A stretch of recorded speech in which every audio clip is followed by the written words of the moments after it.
오늘 성령 강림주일로 함께 예배로 나갑니다. 오늘 우리가 갈라디아서 5장 22절에서 26절은 성령에 대한 아주 우리가 잘 알고 있는 유명한 말씀, 다시 말하면 성령의 9가지 열매에 대해서 말씀하고 있는 구절인데, 갈라디아서를 다시 한번 보시기 바랍니다. 갈라디아서 5장 이 성령의 9가지 열매를 다 말씀하시고 나서 마지막 결론처럼 25절과 26절은 이렇게 말씀합니다. 만일 우리가 성령으로 살면 또한 성령으로 행할지니. 성령으로 사는 사람은 성령으로 행해야 된답니다. 다른 말로 표현하면 성령으로 행하지 않는 사람은 성령으로 살지 않는 사람입니다. 다시 말하면 우리의 행위가, 우리의 삶의 태도와 우리의 삶의 방향과 우리가 하는 모든 것들이 성령으로 행해야 합니다. 근데 그러지 못하다면 이라는 것이고, 26절 그렇지 못하다면 말이죠, 헛된 영광을 구하여 서로 노엽게 하거나 서로 투기하지 말지니라. 성령으로 하지 않을 때 나타나는 현상은 헛된 영광을 구하는 것이고, 그로 말미암아 서로 노엽게 하고 서로 투기하는 일로 벌어지고 맙니다. 결국 성령으로 산다는 얘기는 성령으로 행하는 것을 말합니다.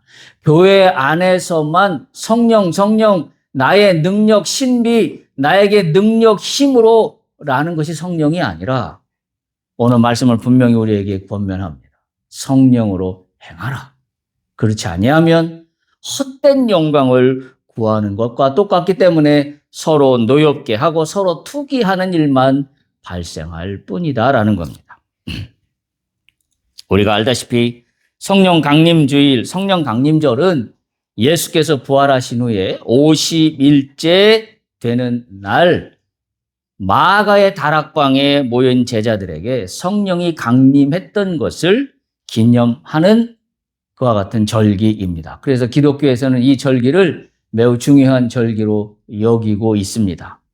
성탄절, 부활절과 함께 성령 강림절은 매우 중요한 절기입니다. 그러나 안타깝게도 오늘날 현대교회로 오면서 성령이라는 의미도 어느 정도 퇴색이 되어버렸고, 성령 강림절을 성탄절과 부활절만큼 비중 있게 다루느냐 하면 그러지 못한 현실에도 놓여 있는 게 사실입니다. 왜 그렇게 되었을까? 우리가 크리스찬으로서 함께 고민하고 반성해야 될 대목이 분명히 있습니다.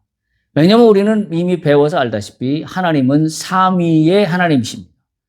성부의 아버지 하나님, 성자의 예수님 하나님, 그리고 성령의 하나님, 삼위의 하나님이라고 말을 하면서도 우리는 상대적으로 성령의 하나님을 그저 있어도 없어도 되는 것처럼 여기고 있는 우리의 현실입니다.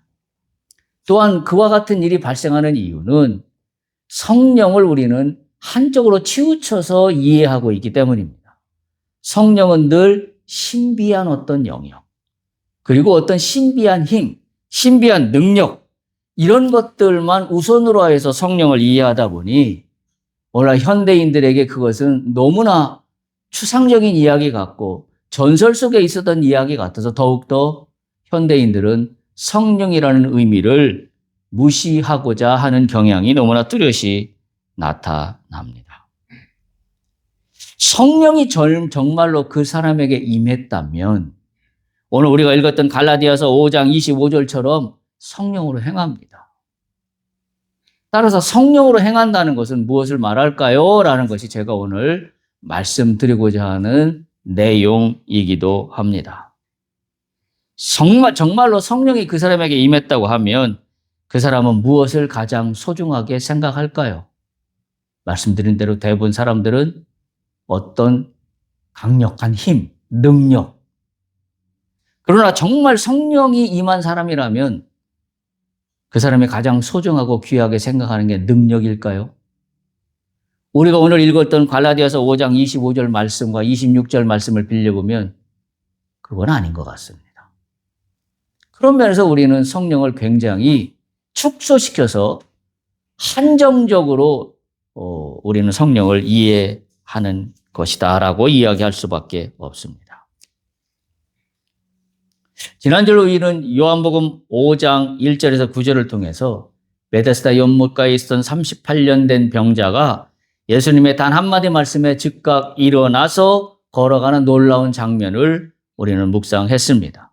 그래서 말씀의 핵심은 그것이었습니다. 믿음은 내가 만들어내는 것이 아니라 주님이 먼저 찾아오심으로 시작된다라고 말씀드렸었습니다. 왜냐하면 예수님의 말씀 한마디가 38년의 체념과 상실을 깨뜨려 그를 일으켜 세웠기 때문입니다. 오늘 우리가 읽은 본문의 말씀 요한복음 5장 10절에서 17절 말씀은 그 후의 이야기입니다. 병자가 일어난 이후에 전개되는 이야기입니다. 근데 이 38년 많은 자리에 일어난 이 병자에게 뜻하지 않은 일이 발생합니다. 유대인들이 그에게 찾아옵니다. 유대인들이 다가와서 말합니다. 5장 10절에 보면 이렇게 말해요. 안식일인데 자리를 들고 가는 것이 옳지 아니하다. 38년 된 병자가 자리를 들고 일어섰는데 유대인들이 와서 딱 하는 말이 네가 오늘 안식일인데 네가 자리를 들고 걸어가는 것이 옳지 아니하다. 유대인들이 주목한 것은 기적이 아닙니다. 유대인들이 주목한 것은 안식일 규정을 위반한 것이었습니다. 참 이게 오늘날을 살아가는 우리도 참 여기서 자유롭지 못합니다. 우리는 본질이 아닌 다른 것으로 덮어버리는 경향이 현대사회에서는 너무나 비일비재하게 우리는 목격하며 나도 스스로 그 안에 빠져서 살아가고 있기 때문입니다. 38년 된 병자에게 그 무엇보다도 중요한 건 그가 새로운 자유와 해방을 얻었다는 것인데 그거는 문제가 전혀 되지 않고 유대인들의 시선에는 규정을 위반했다는 겁니다. 안식일 규정 위반입니다. 규정을 보는 게 그게 하나님의 마음일까? 우리가 깊이 생각해 봐야 될 대목이 아닐 수가 없습니다. 오늘 유대인 38년 된 병자가 고침을 받은 다음에 오늘 이어지는 이후의 사건 이야기에는 두 가지 사건이 펼쳐집니다. 하나는 안식일 논쟁입니다. 지금 말씀드린 것처럼 네가 안식일 날 자리를 들고 걸어서 가는 게 안식일 규정을 위반했다는 안식일 논쟁과 아울러 그리고 이 논쟁 때문에 오늘 본문 요한복음 5장 16절에 보면 이렇게 기록하고 있어요. 안식일에 이러한 일을 행하신다 하여서 유대인들이 예수를 박해하게 된지라. 참 생각하게 하는 단어입니다. 무엇이 본질입니까? 무엇이 본질이라는 거에 우리는 깊이 눈을 들어야 합니다. 유대인들의 눈에는 규정을 어긴 것 밖에는 다른 어떤 것도 우선되지 않습니다. 그러면 규정을 지키는 게 본질인가? 예수께서 말씀하시고 하나님이 성경책에 기록하신 수많은 말씀은 규정을 지키는 것이 본질인가? 우리가 그 부분에 대해서 심각하게 깨닫고 나가야 되는 일이기 때문에 그렇습니다. 두 번째, 이 병자가 고침받은 이후에 나타난 이야기의 또 한 절은 14절에 나와 있는 말씀인데요. 예수께서 이렇게 말씀합니다. 다시는 죄를 범하지 말라. 가만히 이 말씀을 보면 이 말씀이 없어도 되는 말씀입니다. 갑자기 예수님은 왜 다시는 죄를 범하지 말라라고 말씀하셨을까? 그냥 38년 된 병자를 고쳐서 그가 걸어가고 그에게 새로운 삶이 주어졌으면 그거로 만족해도 되는 본문의 말씀이지만 14절에 보면 다시는 죄를 범하지 말라라고 기록하고 있기 때문입니다. 왜 이 말씀이 여기 있을까? 없어도 되는 말씀 같은데. 그래서 오늘 제가 드리고자 하는 말씀의 제목은 규정이 아니라 사람이다 라는 제목으로 말씀을 드리고자 합니다. 성경의 온 시선, 예수님의 온 시선, 예수님이 사람을 안식일에 고친 시선의 초점과 방향은 오직 하나입니다. 규정이 아니라 사람입니다. 우리가 이 부분을 놓쳐서는 안 됩니다. 나는 왜 이 일을 하는가? 나는 왜 이와 같은 것들을 준수하면서 이 땅을 살아가는가? 우리는 많은 사람들이 내가 왜 하는가에 대한 방향과 그 목적은 상실한 채 주변에 일어나는 과정 가운데 절차가 합리적이었느니, 절차가 정당했느니, 그렇지 않아요? 요즘 우리가 민주주의를 이야기하면서 가장 민주주의의 꽃이라고 이야기하는 핵심이 뭐냐면 절차의 정당성이에요. 절차가 합리적이었냐. 절차가 모두가 다 공감할 만한 어떤 프로세스를 거쳤냐라는 거예요.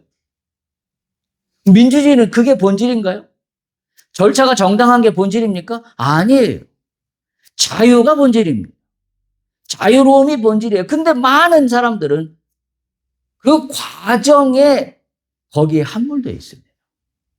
그리고 절차가 잘못됐으면 모든 것들이 다 잘못됐다라고 덮어버리고 맙니다. 본질이 뭔가요? 오늘날 우리가 신앙생활 하면서 똑같은 겁니다. 우리가 왜 신앙생활 합니까? 우리가 왜 말씀을 봅니까? 우리가 왜 말씀대로 살아가려고 합니까? 율법인가요? 율법을 지키는 게 우리의 신앙의 본질인가요? 오늘 예수님은 안식일 날 이 38년 된 병자를 고치는 이 사건을 통하여 분명히 유대인들에게 전하고자 하는 메시지가 있는 겁니다. 그게 무엇이냐? 규정이 아니라 사람이다. 오늘 우리가 우리의 삶을 영위하고 우리의 일을 수행하는 과정 속에서도 우리가 이 목적을 분명히 해야 됩니다.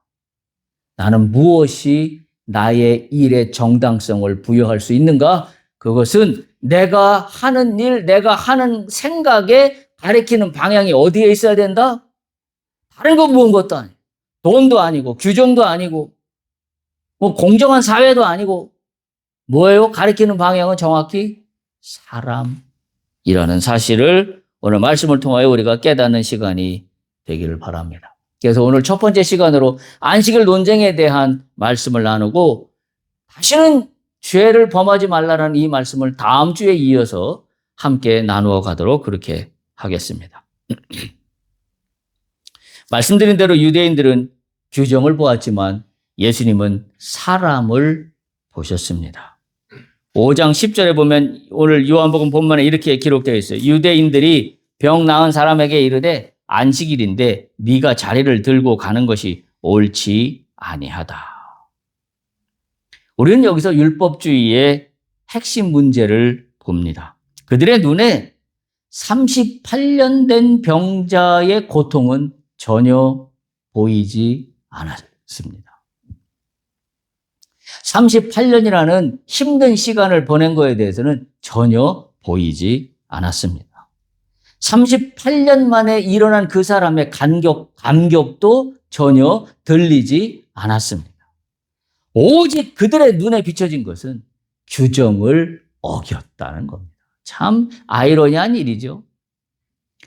2000년 그 전에 있었던 이 일은 오늘날 현대 우리 사회에서도 그대로 재현되고 있습니다. 우리가 여러 가지 사회에 올바른 사회를 지향하는 여러 가지 일들을 이야기하지만 거기에 사람이 중심에 있지 않습니다. 오늘 우리가 AI 사회에 살고 있지만 AI 사회에도 궁극적으로 우리가 가리켜야 되는 방향은 사람입니다. 그런데 사람에 있지 않아요? 뭐에 있어요? AI를 통한 일의 능률과 효율에 있습니다. AI 정부를 왜 만듭니까? AI 사회를 왜 만듭니까? 효율적이고 신속하고 빠르고 효과적으로 무언 일이 이루어지게 하기 위해서 AI를 도입해서 이 사회를 만드는 거자 하는 건가요? 아니에요. 오늘 우리의 정책 당국자들이 분명하게 인식을 가져야 될 것은 우리가 AI를 도입해서 새롭고 효율적이고 정말로 바른 사회를 만들고자 원한다면 그 목적은 AI를 통해서 신속하고 효과적으로 일을 처리하는 데 있는 사회가 아니라 사람에게 향해야 된다는 사실이에요. 우리에게도 오늘날 많은 시사점을 주고 있는 것은 바로 오늘 이 본문의 말씀입니다. 규정이라고 봅니다. 당시 유대인들은 안식일 규정 뮤시나라고 하는 그 규정이 있었는데 거기에는 39가지의 금지 노동을 조항을 거론하고 있습니다. 그 가운데 짐을 운반하는 행위, 즉 자리를 드는 것이 포함되어 있었기 때문에 이 규정이 지금 위반됐다라는 거예요. 이 규정이. 근데 규정 자체가 문제는 아닙니다. 여러분, 율법 자체가 문제인가요? 하나님이 주신 율법 자체의 문제는 없습니다. 그런데 뭐가 문제예요? 그 규정이 사람보다 앞선다는 데 있는 거예요. 다시 말하면 율법이 문제가 아니라 율법주의가 문제인 겁니다. 그 율법을 적용하고자 하는 사람에게 있는 거죠. 결국 율법주의의 문제도 규정의 문제도 누가 문제의 핵심이냐면 사람이 문제의 핵심이에요. 규정이 문제가 아니에요. 율법이 문제가 아닙니다. 그 규정이 사람보다 앞선다는데 이 율법주의의 비극이 있는 겁니다. 사람보다 규정이 먼저, 생명보다 형식이 먼저, 하나님의 의도보다 인간의 해석이 더 권위를 갖게 된 것이란 말입니다. 그래서 이 유대인들의 관심은 오늘 본문에서 보듯이 사람이 아니라 죄인 색출하는 데 있었습니다. 12절을 보면 이렇게 이야기합니다. 너에게 자리를 들고 걸어가라고 한 사람이 누구냐? 죄인 색출입니다. 너에게 자리를 들고 걸어가라고 이야기한 사람이 도대체 누구냐? 그 사람을 색출하는 거죠.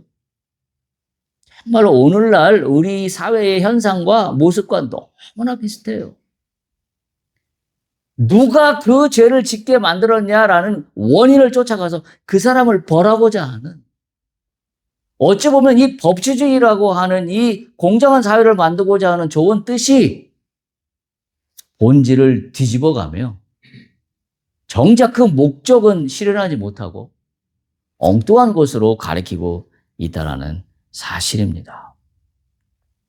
오늘 12절에서 이 유대인들의 의도가 그대로 드러납니다.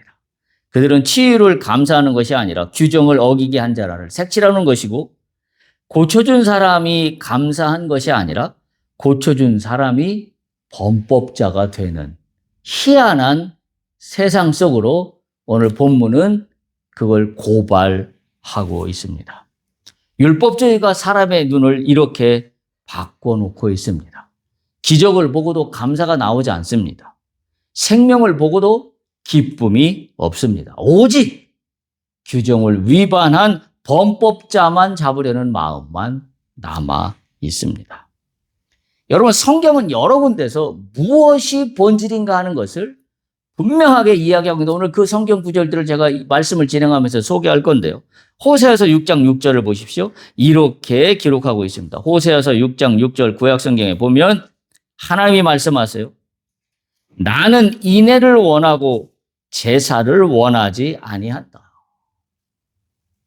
제사를 원한다는 것은 율법적인 사고에 율법주의적으로 접근하면 제사가 본질을 훼손하는 일이 되어버리고 말아요. 제사의 본질은 그게 아니에요. 인간이 죄로 말미암아 지은 죄를 벗을 길이 없는데 하나님의 제사를 드림으로 말미암아 하나님과 인간이 화합하게 되는 교두보의 역할을 하는 게 제사인데, 인간들은 이 제사를 범법자를 색출하는 걸로 만들어버리고 마는 거죠. 호세아서 6장 6절은 그래서 하나님은 인애를 원하고 제사를 원하지 않으며 또 이렇게 말씀하세요. 번제보다 하나님을 아는 것을 원하노라. 그 하나님 말씀이에요. 하나님은 번제를 알기를 더 원하는 게 아니라 그거보다도 하나님을 잘 알기를 원한다라고 말씀하고 있습니다. 하나님은 처음부터 제사보다 인애를 우리에게 원하십니다. 인애는 다른 말로 표현하면 헤세드입니다. 그 헤세드는 우리가 잘 아는 룻기서에 나오는 바로 그 보아스의 자비함, 그것이 인애예요. 그것이 헤세드라는 말인데 다른 말로 풀어하면 사랑과 자비입니다. 이게 하나님이 원하시는 것입니다. 율법은 인애를 위한 도구일 뿐인데 율법 자체가 목적이 되어버려서 율법주의자들은 인애라는 하나님의 뜻을 율법 안에 가두어 두고 맙니다. 그러니까 본질이 훼손되는 거죠. 본질이 바뀌는 거예요. 본질은 인애가 본질인데, 그리고 그 인애를 실현하기 위해서 율법이 있는 건데 이게 뒤바뀌는 거예요. 율법이 목적이 되고 인애는 보이지도 않게 되는 거죠. 참 오늘날 우리에게 주는 시사점이 너무나 큽니다. 그래서 예수님의 시선은 항상 사람을 향해 있었는데요. 지난주에 말씀드린 것처럼 5장 6절에 보면 예수께서 그 병자가 누운 것을 보셨다라고 그랬어요. 이 보신 것은 단순한 목격이 아니라고 제가 말씀을 드렸습니다.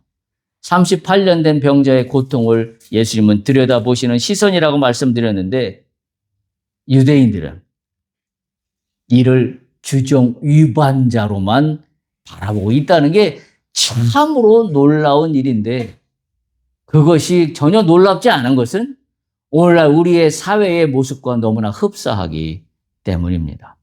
같은 사람을 바라보는데 두 개의 눈이 존재합니다.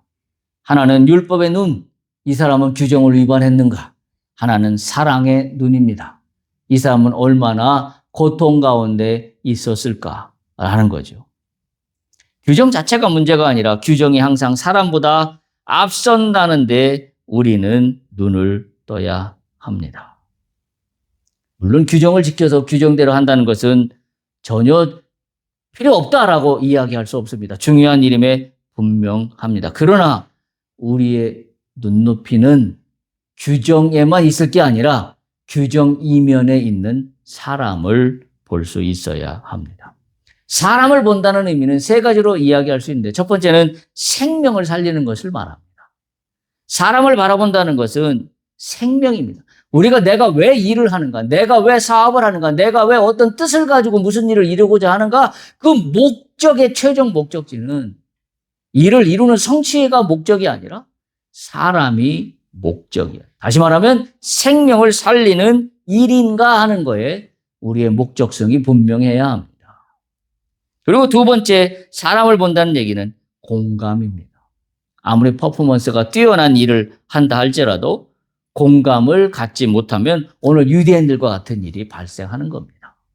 38년 된 병자는 전혀 눈에 들어오지도 않고 그 병자가 행한 행위 하나만으로 율법을 지켰냐 지키지 못했냐만 따지고 있기 때문입니다.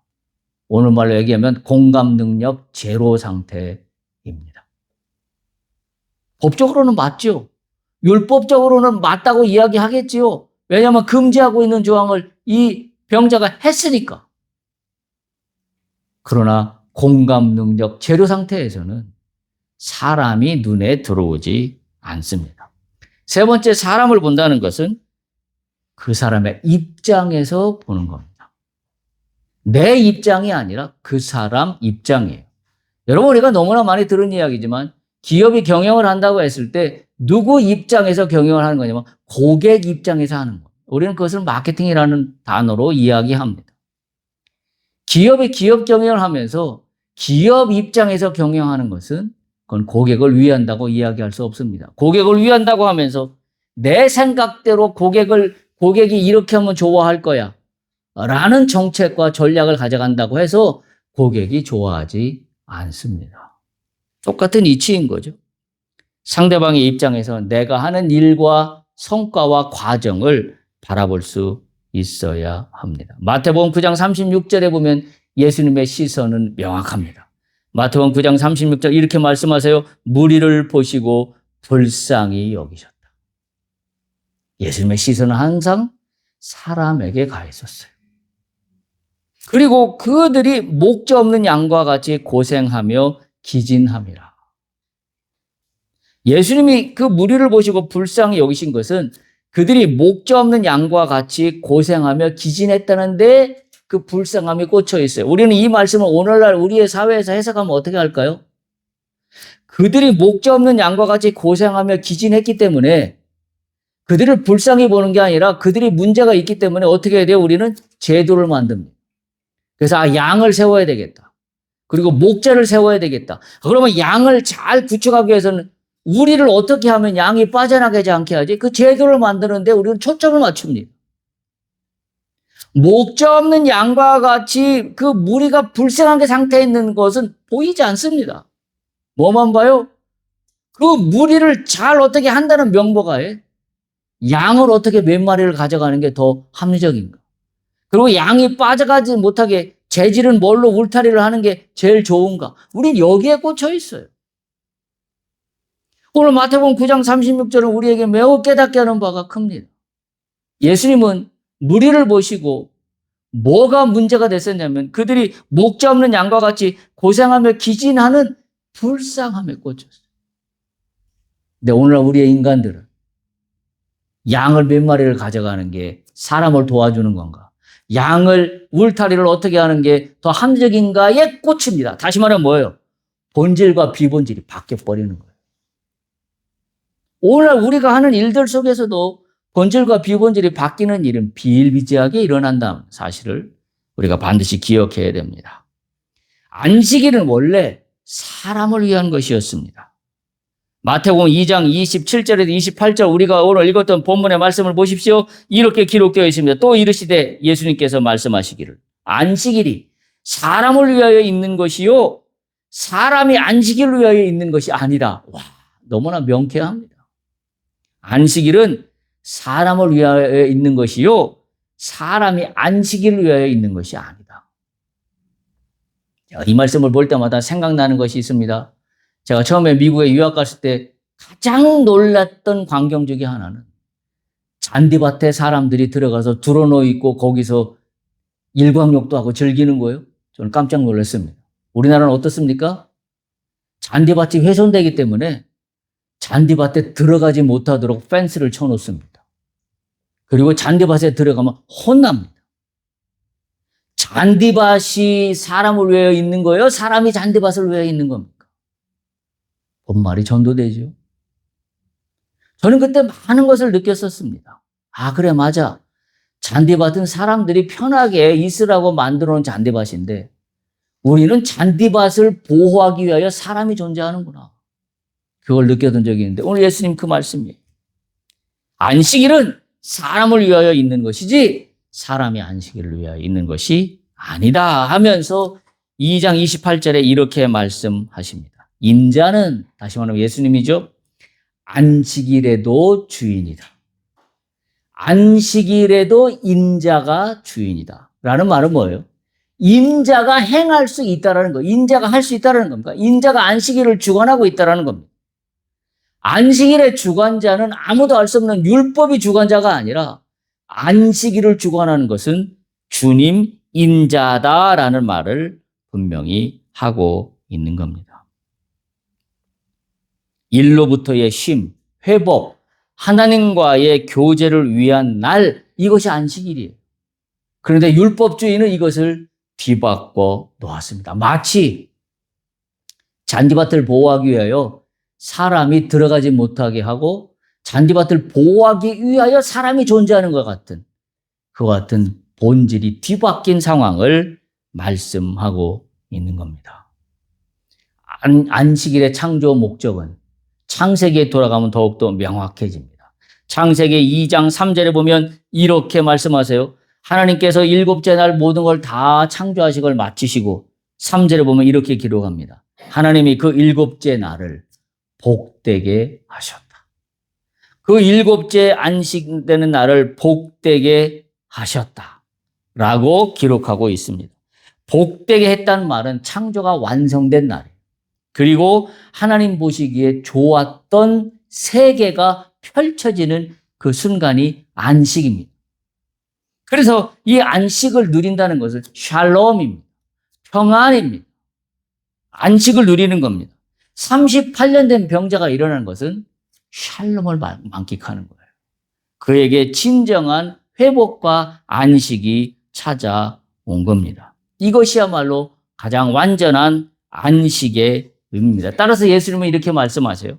율법을 폐하러 온 것이 아니다라고 말씀합니다. 마태복음 5장 17절 보면 내가 율법이나 선지자를 폐하러 온 것이 아니요 완전하게 하러 함이라 라고 예수님 말씀하십니다. 예수님은 율법의 파괴자가 아니라 율법을 완성하시는 분입니다. 율법의 목적이 무엇입니까? 사람이 하나님 안에서 온전히 살아가도록 하는 게 율법의 목적입니다. 사람을 살리는 것, 사람을 회복시키는 것, 그러므로 안식일에 38년 된 병자를 고치는 것도 율법의 정신을 완전하게 실현하는 것이란 의미인데, 유대인들은 율법 조문에 쓰여져 있는 것 때문에 안식일을 위반했다고, 규정을 위반했다고 지금 득달하고 있으면서 그 범법자가 누군지를 색출해내려 하고 있다는 사실입니다. 요한복음 5장 17절 우리가 읽은 본문에 보면 이 논쟁에 대한 예수님의 결정적인 대답이 나옵니다. 예수께서 그들에게 이르시되 내 아버지께서 이제까지 일하시니 나도 일한다. 예수님께서 주일날도 안식일에도 일한다고 말씀하시는 것은 뭐가 우선이기 때문에? 사람이 우선이기 때문에. 돈이 우선이기 때문이 아니라 사람이 우선이기 때문이라고 우리는 오늘날 해석할 수 있어야 합니다. 태양은 안식일에 뜨지 않는 게 아니잖아요. 태양은 안식일에도 뜹니다. 아이는 안식일에 아무것도 하면 안 된다고 해서 태어나지 않는 게 아니잖아요. 아이는 안식일에도 태어납니다. 따라서 하나님의 사랑은 안식일이라고 쉬고 계신 게 아니라 안식일에도 하나님의 사랑은 펼쳐집니다. 바로 그분이 예수님이시기 때문에 예수님은 나는 안식일에도 일한다라고 말씀하고 있는 이유이기도 합니다. 아버지께서 일하시니 나도 일한다고 하신 선언은 율법이 아니라 사람을 향한 하나님의 뜻을 주께서 지금 선언하고 있는 겁니다. 따라서 예수님은 나는 안식일의 규정 아래에 있는 자가 아니라 나는 안식일의 주인이다라고 분명하게 말씀하고 있습니다. 그래서 마태복음 12장 8절에도 보면 인자는 안식일의 주인이다라고 말씀하고 있는 겁니다. 예수님은 안식일을 지키는 자가 아니라 안식일을 주관하시는 분입니다. 그 주관이라는 단어의 뒷면에 들어있는 핵심적인 단어는 생명을 살리는 거예요. 사람을 살리는 겁니다. 하나님의 뜻을 이루는 겁니다. 하나님의 사랑과 하나님의 인자와 하나님의 인애가 드러나는 것을 말하고 있습니다.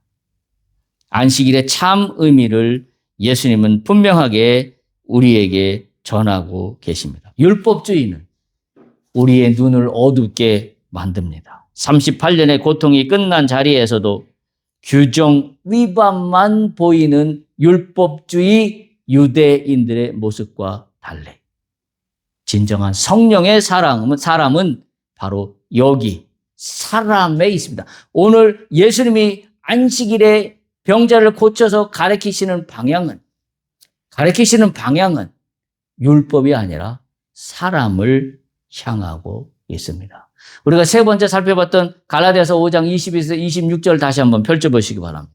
갈라디아서 5장 22에서 26절 우리가 잘 아는 성령의 열매에 대해서 언급하고 있는 구절입니다. 제가 읽어보겠습니다. 오직 성령의 열매는 사랑과 희락과 화평과 오래 참음과 자비와 양선과 충성과 온유와 절제니 이 같은 것을 금지할 법이 없다.